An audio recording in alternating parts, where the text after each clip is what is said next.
कसं पाहता या संपूर्ण दौऱ्याकडे, त्यामुळे काही फरक पडेल? जेव्हा आम्ही 40 जण गुवाहाटीला सुरत मार्गे गेलो होतो, तेव्हा प्रचंड टीका, खालच्या दर्जाची टीका खरं तर आमच्या सर्वांवर झाली. त्यानंतर मात्र आम्ही या टीकेकडे कधी लक्ष दिलं नाही. आम्ही काम करत राहिलो.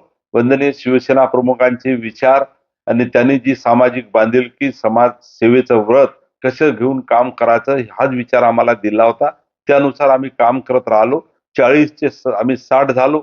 60चे आता परत वाढत आहोत आणि येणाऱ्या काळामध्ये हे विचार घेऊनच आम्ही काम करत आहे. आणि म्हणून कोण काय बोलतो, कोण कशी टीका करतो याच्यापेक्षा कामाने उत्तर देणं हे आमच्या मुख्य नेत्यांचा स्वभाव आहे. आणि एकनाथ शिंदे साहेबांनी राज्याचे मुख्यमंत्री असताना सर्वसामान्य माणसाला केंद्रबिंदू मानून ज्या पद्धतीने निर्णय घेतले आणि आता सुद्धा ज्या पद्धतीने ते काम करत आहे, तर आपल्या सर्वांना हे नक्कीच कळलं असेल की त्यांच्या मागे शिवसैनिक आणि शिवसेनेला मानणारा वर्ग मोठ्या प्रमाणात येत आहे. उडवण्याची भाषा जी आहे बहुत मन आहे, जो गरजते है वो बरसते नहीं, और जो बरसता है वो गरजता नहीं. तर आता कृती कोणासाठी आहे, कोण काय करून राहिला, नुसता बोलून हे कर बोलण्यापेक्षा खरं तर काम केलं पाहिजे.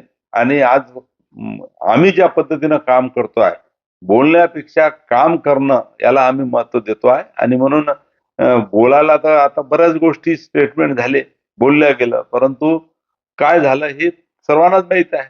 आणि म्हणून त्याच्याकडे लक्ष न देता जी बांधिलकी लोकांशी आहे, नागरिकांशी आहे, विकासाच्या संदर्भात आहे, त्या संदर्भात आम्ही सर्वजण काम करत आहे. भाऊ, मान्सून